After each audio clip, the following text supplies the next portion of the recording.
Puji Tuhan, Bapak Ibu Saudara yang dikasihi oleh Tuhan, kita mengucap syukur pada Tuhan bahwa saat ini kita boleh berkumpul kembali untuk beribadah kepada Tuhan. Mari kita mempersiapkan hati kita, hidup kita untuk menyembah Tuhan, belajar firman Tuhan, dan memberikan yang terbaik kepada Tuhan. Kita angkat satu pujian doa untuk doa pembukaan.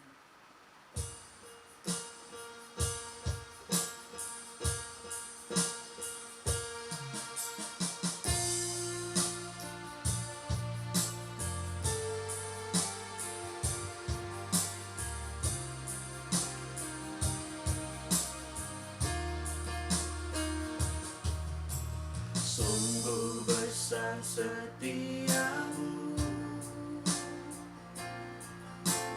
nyata di sepanjang hidupku. Darahmu telah layakkan kehidupanku.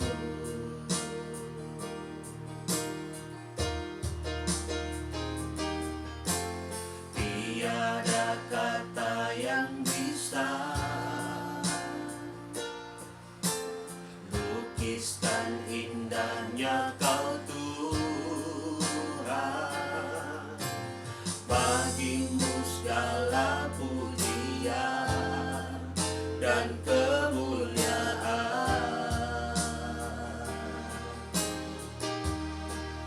Ku tinggikan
Mari umat Tuhan, kita satu dalam doa.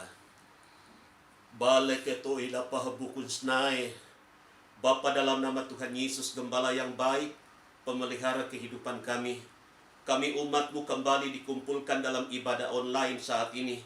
Kami rindu mencari wajah-Mu. Kami rindu masuk dalam hadirat-Mu. Untuk itu Tuhan, kuduskan dan basuh kami. Basuh dengan darah-Mu yang suci dan mulia.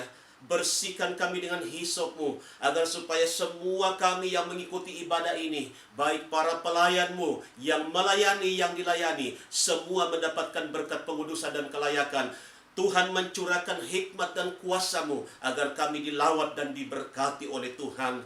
Bapa, kami datang berdoa buat para pelayan-Mu yang Tuhan pakai menjadi saluran berkat. Sembunyikan mereka di belakang salib-Mu. Tuhan curahkan kuasa dan urapan-Mu. Dan Tuhan menuntun pelayanan. Segala kemuliaan hanya bagi nama-Mu. Semua boleh diberkati oleh Tuhan. Sarana prasarana yang kami pakai dalam mendukung pelayanan ini, biarlah Tuhan memberkati dan menolong. Mulai dari perangkat, alat-alat musik, penerangan listrik, sampai kepada jaringan, semua diberkati dan ditolong oleh Tuhan. Kalau ada pekerjaan iblis, kuasa gelap, roh jahat yang coba ingin mengganggu, menghalangi kami untuk melayani Engkau, untuk memuji, menyembah, beribadah kepada-Mu dalam ibadah PA online saat ini, dalam nama Tuhan Yesus Kristus, kami usir, kami perintahkan dan tolak pekerjaan setan. Engkau keluar pergi, anyah ke tempat-Mu dan jangan mengganggu kami. Darah Yesus Tuhan berkuasa membungkus dan menguduskan. Cekahulikon hopukin semai.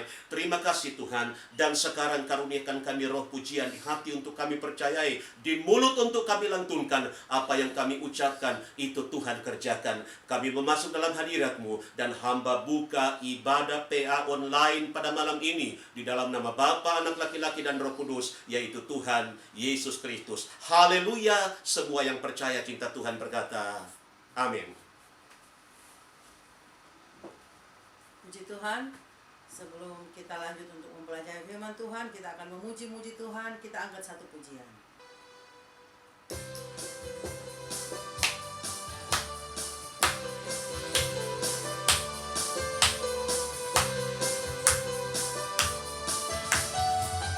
Tiba saatnya kami berkumpul bersatu dari semua suku dan bangsa, berdiri di hadapan tata anak domba, satu suara menyatakan keselamatan dari Allah yang duduk dan bertata. Kami naikkan pada anak domba, pujian dan kekuatan, hormat dan kekuasaan, kemuliaan bagi Dia selamanya.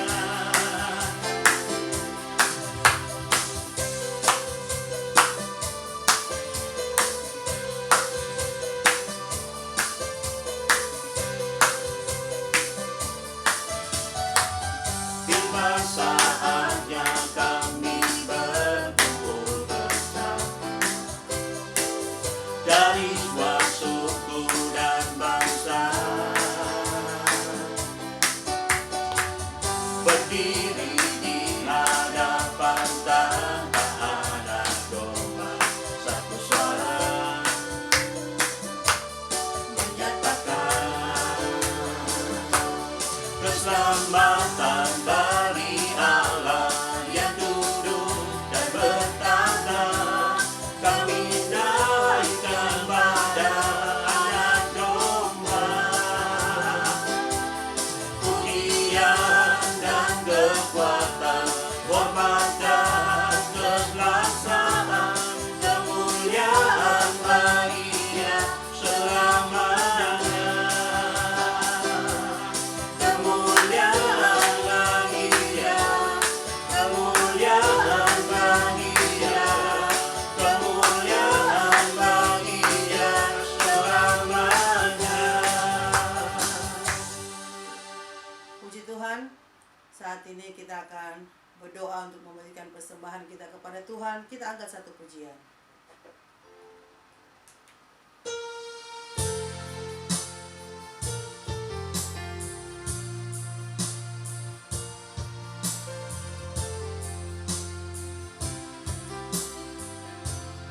Yesus, aku cinta kepadamu. Yesus, aku cinta padamu. Yesus, aku cinta padamu. Yesus, aku cinta padamu. Yesusku, aku cintakan dengan senang hatiku, dengan senang jiwaku. Hanya Engkau yang patut disembah. Oh Yesus, tak terukur kasih-Mu. Yesus, sungguh ku cintakan. Oh, ilainai wasino usko skederenai. Sungguh benar ya Allah Bapa dalam surga, Bapa yang kami sembah dalam nama Tuhan Yesus Kristus. Kami mengucap syukur Tuhan kalau Engkau yang sudah lebih dahulu mencintai kami. Engkau yang sudah lebih dahulu mengasihi kami dan memberikan nyawa-Mu ganti kami. Karena itu Tuhan, biarlah kami mau senantiasa mengasihi Engkau, mencintai Engkau dengan segenap kekuatan kami, dengan segenap hati kami Tuhan. Karena itu Bapa, kami bersyukur Tuhan buat kesempatan indah Tuhan karuniakan bagi kami, untuk kami boleh beribadah kepadamu, bersekutu dengan Tuhan. Terima kasih Bapa, terima kasih. Kami percaya Engkau sudah hadir di tengah-tengah puji-pujian kami Tuhan. Dan saat ini kami mau memberikan persembahan kami kepadamu. Namun sebelumnya Bapa, kuduskan apalah hidup kami. Ampuni segala kelemahan kekurangan kami. Kalau ada dosa pelanggaran kami, Tuhan ampuni kami. Dan biarlah Tuhan persembahan kami boleh berkenan kepadamu. Tuhan berkati benda-benda mati yang kami persembahkan kepadamu, sehingga boleh menjadi jiwa-jiwa yang hidup yang dapat memuliakan nama Tuhan. Terima kasih Bapa. Berkati semua anak-anak-Mu dimanapun mereka berada, semua hamba-hamba-Mu Tuhan dimanapun berada. Berkati mereka dalam segala usaha pekerjaan mereka yang berbeda-beda. Berkati pelayanan hamba-hamba-Mu Tuhan. Terima kasih Bapa. Kami mau kerjakan semuanya ini hanya di dalam nama Tuhan Yesus Kristus. Haleluya. Amin. Puji Tuhan, kita akan memberikan persembahan kepada Tuhan. Kita angkat satu pujian.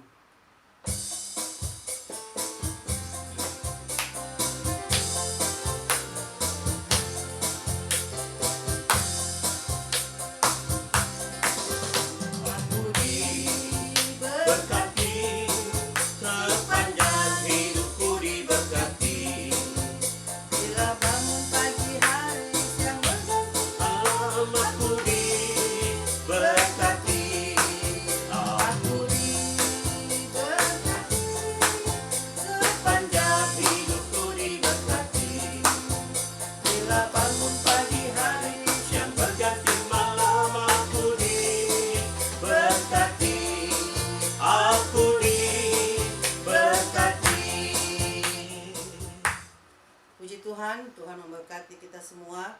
Tuhan memberkati persembahan kita. Dan saat ini kita mau mempersiapkan hati kita untuk menerima firman Tuhan. Untuk itu kita angkat satu pujian doa. Firman jadi manusia.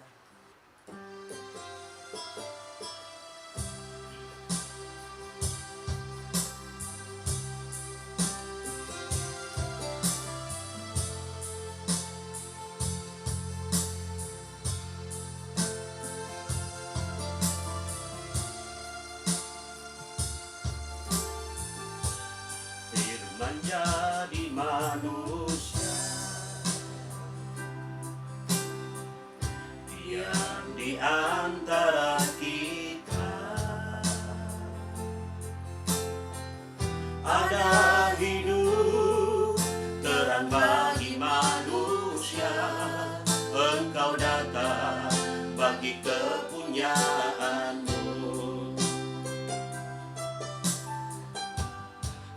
Menjadi manusia yang di antara kita. Ada hidup terang bagi manusia. Engkau datang bagi kepunyaanmu. Yesus, Kaulah juru selamatku. Ku akui Kau Tuhan bagiku. Kau terang bagi saat gelapku. Kau pintu bagi setiap jalan. Yesus, Kaulah juru selamatku. Ku akui Kau Tuhan bagiku. Kau terang bagi saat gelapku. Kau pintu bagi setiap jalan. Kau pintu bagi setiap jalan. Kau pintu bagi setiap jalan. Kami serahkan kepada hamba yang akan melayani firman Tuhan. Umat Tuhan, mari kita berdoa. Kembali kami dipertemukan dalam hadirat-Mu melalui ibadah PA online. Kami mengucap syukur, kami telah memuji-muji nama-Mu. Tuhan bertahta di atas pujian kami. Kami percaya lawatan Tuhan kami sudah rasakan. Sebagaimana orang-orang dahulu ketika membutuhkan Engkau, ada jawaban, ada kesembuhan, ada pemulihan. Maka kami percaya kuasa yang sama sudah menjadi bahagian kami. Kami pun telah memberikan persembahan sebagai tanda kasih, tanda syukur, dan tanda ibadah. Terimalah semua menyenangkan hatimu. Urapan-Mu balik memberkati kepada para pelayan-Mu yang telah menuntun kami, sampai hati kami siap diisi oleh firman-Mu. Sekarang kami rindu melanjutkan pembahasan materi pendalaman Alkitab, khusus membahas kitab Wahyu. Urapi hamba-Mu, urapi kami semua, dan biar kami mendapatkan pengetahuan baru, kami mendapatkan pencerahan, kami kuat, dan kami mengerti rencana Tuhan. Kuasa iblis roh jahat yang coba ingin mengganggu konsentrasi perhatian, mengalihkan konsentrasi kami dari berita firman-Mu, yang coba mendatangkan berbagai cara sehingga kami tidak serius bersekutu dengan firman-Mu. Dalam nama Tuhan Yesus, kami tolak dia, kami perintahkan usir keluar, pergi, enyah ke tempat-Mu, dan jangan mengganggu kami. Darah Yesus Tuhan berkuasa membungkus dan menguduskan. Kita holy hasil kosmi ketenai. Terima kasih Tuhan. Akhirnya kami mau duduk tenang sehidangan dengan kebenaran-Mu. Berfirmanlah, sampaikan isi hatimu dalam berkat nama Tuhan Yesus Kristus. Haleluya. Amin. Baik, puji Tuhan. Shalom Bapak Ibu Saudara. Senang sekali saya kembali menjumpai saudara-saudara dalam ibadah PA yang disiarkan secara online. Kita lanjutkan materi kita. Saya ingatkan bahwa pertemuan minggu kemarin kita sempat membahas tentang 3 jabatan daripada Tuhan Yesus yang disebutkan dalam Wahyu pasal 1 ayat yang kelima. Mari perhatikan Alkitab Bapak Ibu Saudara. Wahyu pasal 1 ayat yang kelima. Dalam kitab Wahyu disebutkan ada 3 gelar atau jabatan daripada Yesus. Yang pertama disebutkan sebagai saksi yang setiawan. Itu menunjuk jabatan aku, kata Yesus, sebagai nabi. Dan kemarin kita sudah sempat mempelajari bahwa sebagai penyambung lidah Tuhan, kita perlu menyampaikan kebenaran apa adanya. Tidak perlu ditambah, tidak perlu dikurang, apalagi diputar balik. Hari-hari ini iblis coba membalikkan banyak hal supaya orang tidak mengerti kebenaran. Tapi kalau kita mau dipermuliakan oleh Tuhan, kata Wahyu pasal 1 ayat yang kelima, kita harus mencontohi bagaimana Yesus sebagai saksi yang setiawan. Itu sebabnya dalam beberapa kesempatan pelayanan Yesus selalu kalau memberikan respon atas pertanyaan atau ada orang-orang yang menanyakan sesuatu, maka Yesus katakan, sesungguh-sungguhnya aku berkata kepadamu. Itu artinya tidak ada yang disembunyikan. Dan mari kita umat Tuhan pun harus transparan menyampaikan kebenaran apa adanya. Yang kedua, pertemuan kemarin kita sempat mempelajari dalam Wahyu pasal 1 ayat yang kelima, jabatan Yesus sebagai buah sulung dari antara orang mati. Artinya apa? Dia sebagai imam besar. Dulu dalam perjanjian lama, imam besar itu 1 kali 1 tahun mengadakan grafirat hari raya pendamaian. Itu dia membawa darah binatang masuk sampai ke ruangan Maha Kudus di tabernakel. Dan kita tahu bahwa peranan darah pada waktu itu bukan untuk menghapus dosa, tetapi hanya untuk menutup sementara, sambil menunggu korban yang sempurna. Dan Yesus sebagai imam besar, sebagai buah sulung dari antara orang mati, dia datang ke dalam dunia, dia mengadakan grafirat agung ketika dia tergantung di kayu salib. Dia bukan membawa darah binatang, tapi dia membawa darahnya sendiri. Kemarin saya katakan, Yesus bukan saja sampai berdarah-darah, tetapi dia sampai kehabisan darah. Dan dia katakan, ke dalam tanganmu kuserahkan rohku. Luar biasa. Justru karena dia sudah mati dan bangkit, dia mengerjakan keselamatan bagi kehidupan kita. Dan Bapak Ibu Saudara, walaupun Yesus sebagai imam besar agung, dia sudah pergi ke surga menyediakan tempat bagi kita. Tapi ada satu yang dikerjakan oleh Yesus.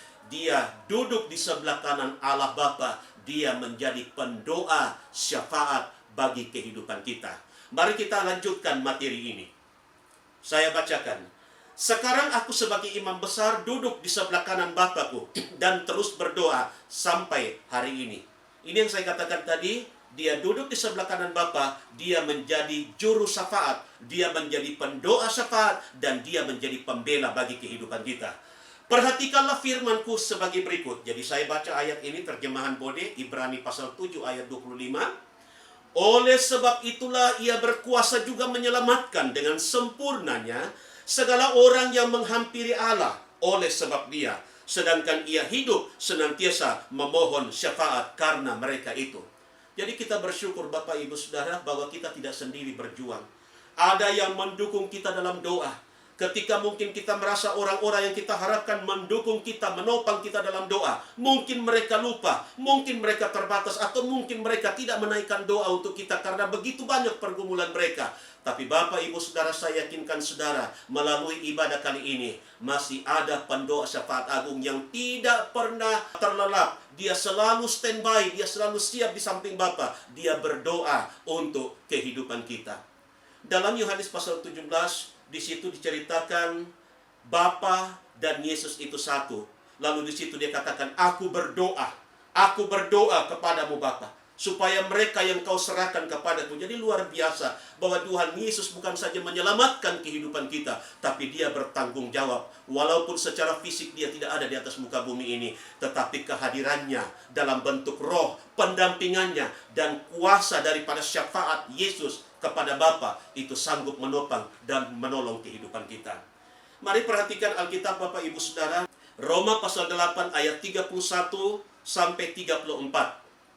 Demikian bunyi firman Tuhan, sebab itu apakah yang hendak kita katakan tentang semuanya itu? Jika Allah di pihak kita, siapa yang akan melawan kita? Ia yang tidak menyayangkan anaknya sendiri, tetapi yang menyerahkannya bagi kita semua. Bagaimanakah mungkin ia tidak mengaruniakan segala sesuatu kepada kita bersama-sama dengan dia? Lalu ayat 33, siapakah yang akan menggugat orang-orang pilihan Allah? Allah yang membenarkan mereka, siapakah yang akan menghukum mereka? Ayat 34, Kristus Yesus yang telah mati, bahkan lebih lagi yang telah bangkit, dan yang juga, saya garis bawahi di situ, yang duduk di sebelah kanan Allah, yang malah menjadi pembela bagi kita. Jadi jangan merasa bahwa kita seorang diri, karena Tuhan di pihak kita. Firman Tuhan tadi mengatakan, siapa yang akan melawan kita? Bukan saja dia menjadi jaminan bahwa kalau Tuhan mendampingi kita, dia lebih dari pemenang. Tetapi di sini dikatakan bagaimana mungkin dia tidak mengaruniakan segala sesuatu. Apapun yang Bapak Ibu Saudara harapkan, minta, pohonkan kepada Tuhan. Kalau tidak bertentangan dengan kebenarannya, yakinlah ada waktunya di mana Tuhan menjawab. Itu sebabnya di tengah-tengah masa pandemi, situasi sulit, ada begitu banyak kesulitan yang sedang kita hadapi. Jangan khawatir. Asal kita masuk dalam kelompok minyak dan air anggur, pasti Tuhan menjamin kita sudah diselamatkan. Dia mendampingi kita. Dia menjadi juru syafaat bagi kita. Dia tahu apa yang menjadi keperluan kebutuhan, dan dia siap memberikan yang terbaik bagi kita. Di sini dikatakan duduk di sebelah kanan Allah, malah menjadi pembela bagi kita. Bapak Ibu Saudara, salah satu sifat iblis adalah, kalau kemarin kita belajar Yohanes pasal 10, di situ dikatakan ayat 10 bagian A, pencuri datang hanya untuk mencuri, membunuh, membinasakan. Tetapi dalam Wahyu pasal 12 ayat 10, di situ kita temukan salah satu sifat iblis. Saya baca, Wahyu pasal 12 ayat 10 dan 11, demikian bunyi firman Tuhan. Dan aku mendengar suara yang nyaring di surga berkata, sekarang telah tiba keselamatan dan kuasa dan pemerintahan Allah kita, dan kekuasaan dia yang diurapinya, karena telah dilemparkan ke bawah pendakwa saudara-saudara kita, yang mendakwa mereka siang dan malam di hadapan Allah kita. Saya lanjut dulu ayat yang ke-11. Dan mereka mengalahkan dia oleh darah anak domba, dan oleh perkataan kesaksian mereka, karena mereka tidak mengasihi nyawa mereka sampai ke dalam maut. Izinkan saya memberikan penjelasan singkat tentang dua ayat ini. Di satu sisi, iblis yang merasa kehilangan karena kita sudah mengalami proses eklesia, dipindahkan dari gelap kepada terang yang ajaib. Itu satu kekalahan besar, satu kehilangan besar dari iblis dan kroni-kroninya. Itu sebabnya iblis berusaha mengejar orang-orangnya yang sudah diselamatkan oleh pengorbanan Yesus. Dan salah satu yang dia lontarkan itulah panah yang bernama dakwaan, tuduhan. Tapi kita mengucap syukur bahwa Yesus sebagai imam besar agung yang telah berkorban, mati dan bangkit, dia menjadi pembela bagi kehidupan kita. Bapak Ibu Saudara, seingat saya sebagai hamba Tuhan, ada dua dosa yang tidak bisa diampuni. Yang pertama itulah dosa menghujat Roh Kudus. Kata firman Tuhan bahwa orang yang menghujat Roh Kudus tidak ada ampun. Menghujat Bapa, Anak masih bisa ampuni. Berdosa kepada Anak, Roh Kudus masih bisa ampuni. Tapi kita berada pada zaman Roh Kudus. Apabila kita menghujat, kita berdosa kepada Roh Kudus, maka tidak ada yang bisa mengampuni. Itu dosa yang tidak bisa diampuni. Dan ada yang kedua, itulah dosa yang tidak mau diakui. Jadi apapun pergumulan, persoalan yang kita hadapi, asal kita mau berbesar hati, Tuhan masih memberikan kemurahan. Mana buktinya? Tuhan masih titip napas. Ketika Hizkia sudah disembuhkan dalam Yesaya pasal yang ke-28, 32, di situ dikatakan, dapatkah dunia orang mati bersyukur kepadamu? Itu artinya kalau sudah tidak ada kehidupan, berarti sudah tidak ada kesempatan. Nah, buktinya Tuhan masih memberi kemurahan, Dia masih memberikan kesempatan bagi kita. Jadi hargai hidup itu. Jangan sama seperti jemaat Sardis yang akan kita pelajari ke depan. Disangka hidup tetapi mati. Tubuhnya masih bernafas, tetapi sebenarnya semangatnya sudah mati. Ada orang yang tipe mengalir, ya kalau mau jadi, jadilah. Kalau mau mati, matilah. Tidak seperti itu. Kalau Tuhan titip napas, berarti masih ada kesempatan bagi kita. Kabar baik Bapak Ibu Saudara yang mengikuti siaran ini. Apapun persoalanmu, apapun pergumulanmu, tindisan masalah, bahkan mungkin kita sudah jatuh berulang kali. Seperti lagu dari Nikita, meskipun ku jatuh berulang kali, kata Nikita dalam lagunya, tapi aku mau bangkit. Bukan berapa kali kita jatuh, tapi bagaimana kita mau bangkit. Kenapa? Karena Tuhan masih titip napas dan Yesus menjadi pembela bagi kehidupan kita. Iblis tidak punya hak untuk mendakwa. Asal kita bangkit, kita kembali kepada Tuhan, maka Tuhan akan membasuh kita dengan darahnya. Tetapi ada catatan di situ, jangan kita mengulang-ulang kesalahan itu. Mereka mengalahkan Dia oleh darah anak domba dan oleh perkataan kesaksian. Jadi darah Yesus itu luar biasa.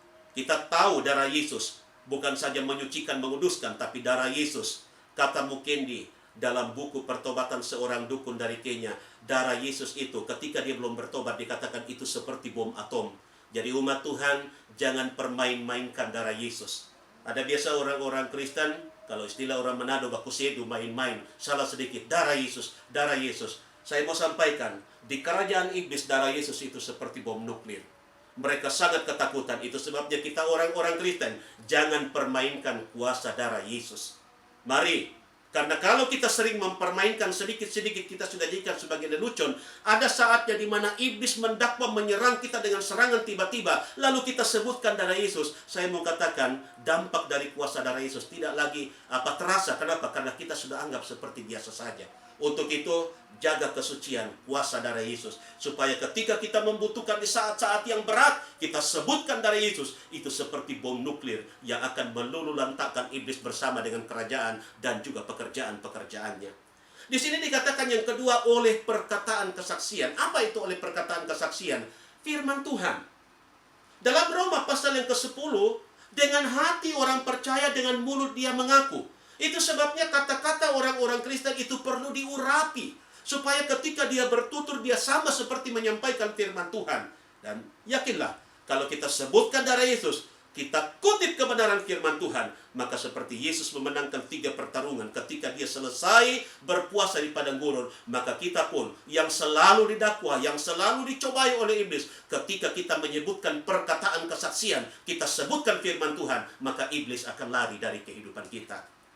Yang ketiga, Wahyu pasal 1 ayat yang kelima, ada satu gelar dari Yesus lagi, yang menjadi penghulu atas segala raja di dunia. Apa maksudnya? Penjelasannya seperti ini, saya bacakan. Ini adalah menunjukkan jabatanku sebagai raja di atas segala raja. Sebelum aku dilahirkan melalui perawan Maria dengan kuat kuasa Roh Kudus, malaikat Jibril berkata atau berpesan kepada bahwa aku akan menjadi raja atas Bani Yakub selama-lamanya, dan kerajaanku tidak berkesudahan. Perhatikan firmanku sebagai berikut. Saya baca 2 ayat ini, Lukas pasal 1 ayat 33. Demikian bunyi firman Tuhan. Maka ia pun akan menjadi raja atas Bani Yakub selama-lamanya, dan kerajaannya itu tiada berkesudahan. Mazmur 2 ayat 6 dan ayat yang ke-8. Bahwa aku telah melantik rajaku di Sion, yaitu bukit kesucianku. Pintalah olehmu kepadaku, maka aku akan mengaruniakan segala bangsa akan bahagianmu. Pusaka dari segala ujung bumi akan milikmu. Jadi karena dia raja di atas segala raja, berarti dia pemilik atas segalanya. Adam pertama yang ditulis dalam kitab Korintus, Adam yang pertama menjadi raja atas segala makhluk hidup yang ada pada waktu itu. Kita tahu bahwa Adam pertama diciptakan dari tanah liat, dibentuk dari tanah liat. Lalu ada binatang-binatang darat, ada unggas-unggas di udara, binatang yang berkeriapan, ada yang melata. Dan Bapak Ibu Saudara, baru setelah itu Hawa diambil dari tulang rusuk Adam, dan Adam menjadi penguasa atau menjadi raja atas segala makhluk ciptaan yang diciptakan oleh Tuhan. Tapi begini Bapak Ibu Saudara, Adam pertama telah gagal. Kenapa? Karena dia berdosa. Ketika Adam, manusia pertama, Adam dan Hawa berdosa, maka bukan cuma mereka saja yang kena dampak, tetapi seluruh keturunan-keturunan. Hati-hati, ada pengajaran di luar bahwa ketika Tuhan menciptakan manusia, maka ada katanya Adam-Adam dan ada Hawa-Hawa. Tidak seperti itu. Alkitab mencatat tidak ada manusia lain yang diciptakan kecuali Adam dan Hawa. Berarti belum ada pembiakan sampai manusia diusir keluar dari Taman Eden. Supaya ini bisa memberikan pencerahan, sebab ada pelajaran di luar sana yang mengatakan ada Adam-Adam yang lain. Jadi ada komunitas-komunitas Adam-Adam, Hawa-Hawa. Tidak seperti itu. Hanya Adam dan Hawa, dan setelah mereka diusir keluar dari Taman Eden, barulah terjadi pembiakan. Ada manusia yang disebutkan dalam Kejadian pasal 4. Ada Kain, Habel mati, kemudian datang Set, dan seterusnya. Bapak Ibu Saudara, Adam pertama telah gagal. Tetapi Adam yang kedua menjadi raja di atas segala raja. Siapakah Adam yang kedua?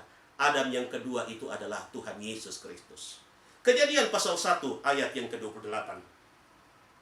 Maka diberkati Allah akan keduanya serta berfirman kepadanya, berbiaklah dan berkembanglah kamu, dan penuhilah olehmu akan bumi ini, dan taklukkanlah dia, dan perintahkanlah segala ikan yang di laut, dan segala unggas yang di udara, dan segala binatang menjalar di atas bumi. Jadi perhatikan, ini hak yang diberikan kepada Adam yang pertama.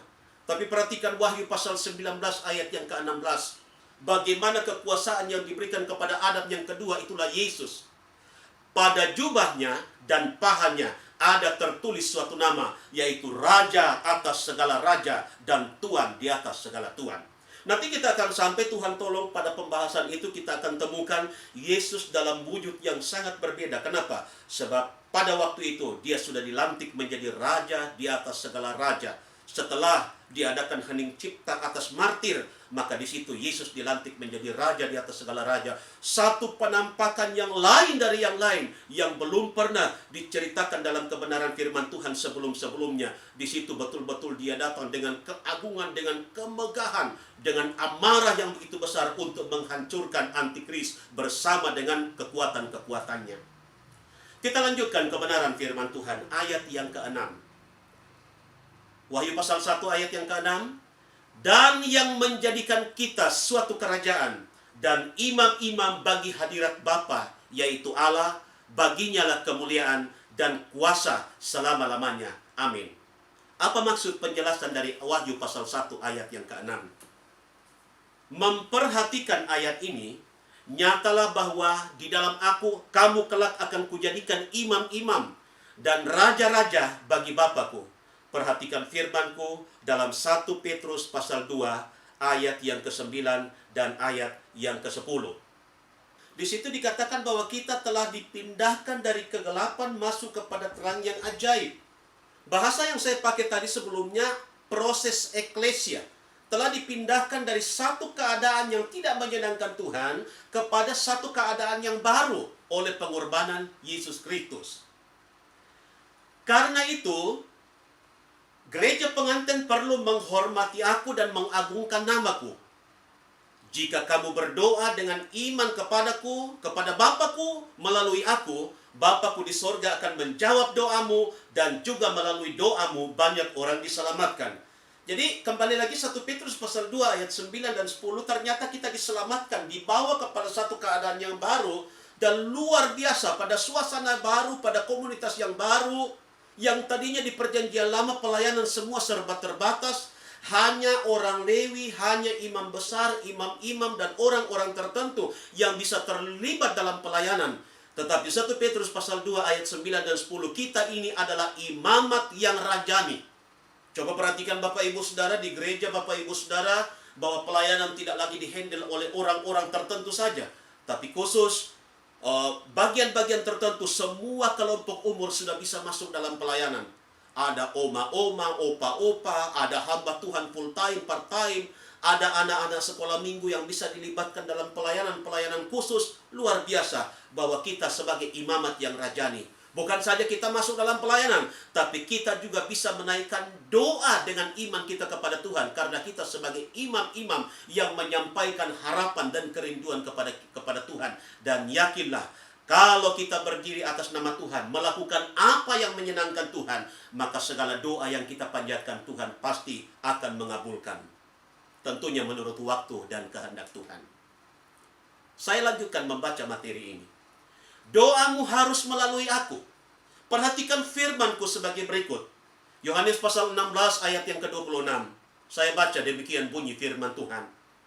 Pada hari itulah kamu akan minta dengan namaku, dan tiada aku berkata kepadamu bahwa aku ini akan mintakan kamu kepada Bapa. Yohanes 14 ayat 13, dan barang apapun yang kamu pinta atas namaku, itulah aku buatkan kelak, supaya Bapa dipermuliakan di dalam anak. Jadi perhatikan Bapak Ibu Saudara, dari dua ayat ini Tuhan memberikan jaminan atas asal hidup kita menyenangkan Tuhan. Doa kita terarah, doa kita minta dalam nama Yesus, maka Tuhan pasti akan mengabulkan. Tuhan pasti akan memberikan apa yang menjadi harapan dan kerinduan kita. Mungkin hari-hari ini ada umat Tuhan yang mengikuti acara ini bertanya dalam hati, kenapa sudah sekian lama saya berdoa, tidak seperti saudara saya, tidak seperti keluarga saya, tidak seperti rekan saya, yang ketika dia berdoa langsung dijawab oleh Tuhan. Tetapi saya mungkin sudah tahunan, sudah sekian lama saya bergumul, tapi sepertinya belum ada tanda-tanda. Bapak Ibu Saudara, saya ingin tambahkan sedikit khusus pembahasan ini mengenai jawaban doa. Jangan kita menjadi kecil dan tawar hati. Sebab prinsip jawaban doa itu ada beberapa hal yang seringkali disampaikan oleh hamba-hamba Tuhan. Yang pertama, terkadang kalau kita berdoa, ada doa yang langsung dijawab oleh Tuhan. Begitu kita berdoa, Tuhan, kami memerlukan ini, kami butuh ini, tolonglah. Dalam nama Tuhan Yesus Kristus, kami terima jawabanmu. Haleluya, amin. Ada yang ketika seseorang berdoa langsung dikatakan dijawab oleh Tuhan. Misalnya dia sakit, kurang sehat, begitu ditumpang tangan didoakan oleh rekan-rekan hamba-hamba Tuhan, maka begitu amin, dia langsung merasakan mujizat Tuhan, kesembuhan. Itu luar biasa. Saya pun senang, suka jawaban yang begitu. Ada yang kedua, ketika kita berdoa Bapak Ibu Saudara, Tuhan bilang tunggu. Nantikan jawaban Tuhan. Karena mungkin bagi Tuhan ada hal-hal yang lebih penting yang Tuhan mau kerjakan dulu ketimbang jawaban itu. Bukan berarti Tuhan mengacuhkan doa kita, tetapi Tuhan mau mengerjakan hal yang lebih penting. Ketika saya menjadi hamba Tuhan, akhirnya saya paham, apalah arti doa saya dijawab oleh Tuhan, tetapi hidup rohani saya tetap kacau. Apa arti hidup saya baik-baik saja, tetapi rohani saya tidak bertumbuh. Itu sebabnya Tuhan lebih senang ketika kita berdoa minta sesuatu. Tuhan mau memulihkan wadahnya, Tuhan mau membersihkan. Dan kalau Tuhan bilang tunggu, ingat, bukan berarti Tuhan berdiam diri. Tuhan sedang bekerja, mungkin tanpa kita sadar, tapi Dia sedang membersihkan batin kita, supaya rohani kita berkenan di hadapan Tuhan. Ada yang ketiga, ketika kita berdoa, Tuhan bilang begini, tidak boleh. Kenapa? Karena doa yang kita naikkan, kata Yakobus pasal 4, hendak kita pinta untuk memuaskan hawa nafsu kita. Ya, saya beri contoh. Kalau ada orang berdoa, Tuhan, dia sudah menyakiti saya, balas sama dia. Bapak Ibu Saudara, dulu perjanjian lama masih boleh seperti itu. Doa minta pembalasan. Tapi di perjanjian baru, Roma pasal yang ke-12 ayat 21, tewaskan kejahatan dengan kebaikan. Untuk itu, kalau ada doa-doa kita yang tidak dijawab, barangkali jawabannya yang ketiga, mari kita mulai berbesar hati, ganti topik doa kita, pokok doa kita, karena itulah yang terbaik. Jadi kalau ada doa-doa yang belum dijawab oleh Tuhan, berarti itu yang terbaik bagi kehidupan kita. Yang keempat, sesuai dengan pengalaman Paulus. Paulus berdoa supaya duri dalam daging diangkat, tapi Tuhan katakan, cukup kasih karuniaku kepadamu. Itu artinya apa? Dalam hal-hal tertentu, Tuhan tidak menjawab doa-doa kita karena ada maksud dan rencana Tuhan agar kuasa Tuhan ditambahkan. Dalam 2 Korintus pasal yang ke-12, nanti Bapak Ibu Saudara baca ayat yang ke-7, 8, 9. Di situ disebutkan, aku sedang dan rela. Walaupun Paulus sudah 3 kali berdoa, tapi Tuhan katakan cukup kasih karunia-Ku. Artinya apa? Paulus bersyukur walaupun dia minta kesembuhan atas sakit matanya, tetapi dia paham bahwa justru Tuhan izinkan itu. Dia harus mengalami proses duri dalam daging supaya kuasa Tuhan bertambah dalam hidupnya. Jadi kalau ada jawaban-jawaban yang belum dijawab oleh Tuhan, perhatikan, ada yang Tuhan katakan ini, ada yang Tuhan bilang tunggu, ada yang Tuhan bilang tidak boleh, dan ada yang keempat Tuhan katakan cukup kasih karunia-Ku.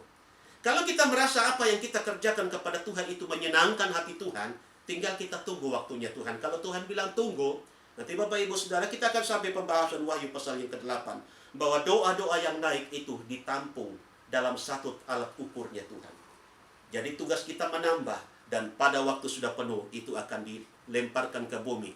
Bahasa yang dipakai dalam Wahyu pasal 8, di situ dikatakan meledak bunyi guru disertai halilintar, itu berbicara tentang jawaban. Jadi mari supaya jangan kita kecil hati. Ketika kita berdoa jawaban belum datang, bersyukurlah. Cari petunjuk Tuhan. Sabar menantikan waktunya Tuhan. Saya lanjutkan. Jadi kamu gereja pengantin berfungsi sebagai imam-imam perjanjian baru. Tanpa aku segala perkara tidak akan jadi. Karena itu kamu harus mengembalikan segala kemuliaan dan kehormatan kepadaku. Artinya apa? Ketika kita sudah dijawab pergumulan kita, jangan lupa untuk bersyukur. Berterima kasih kepada Dia. Yang ketiga, ada topik dalam pembukaan rahasia firman Tuhan kitab Wahyu. Ayat 7 dan ayat yang ke-8 itu berbicara tentang kedatangan Kristus. Ketetapan tentang kedatangan Kristus.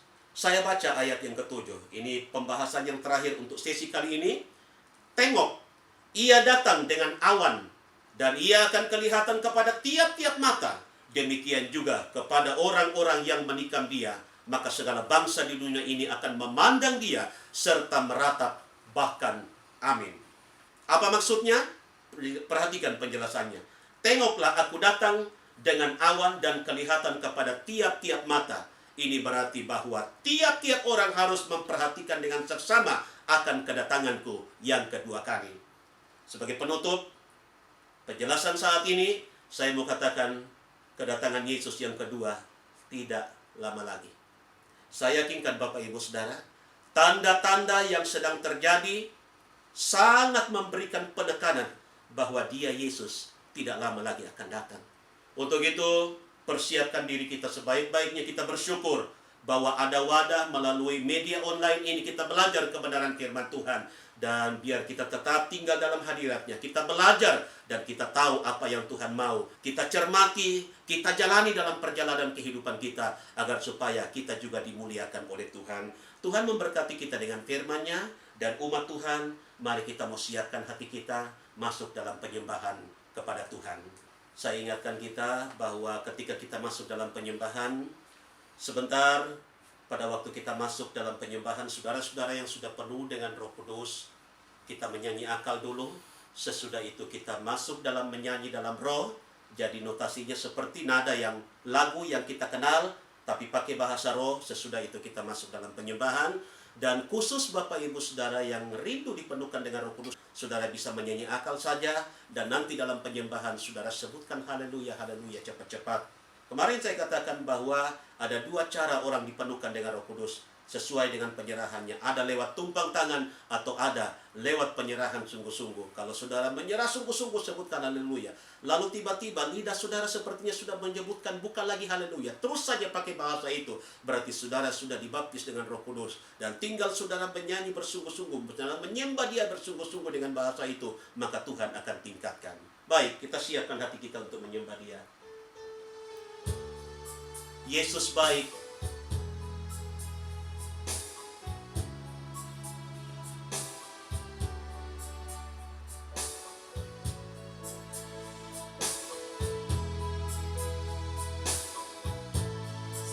Yesus baik, Yesus baik, baik buat saya. Yesus baik, Yesus baik, baik buat saya.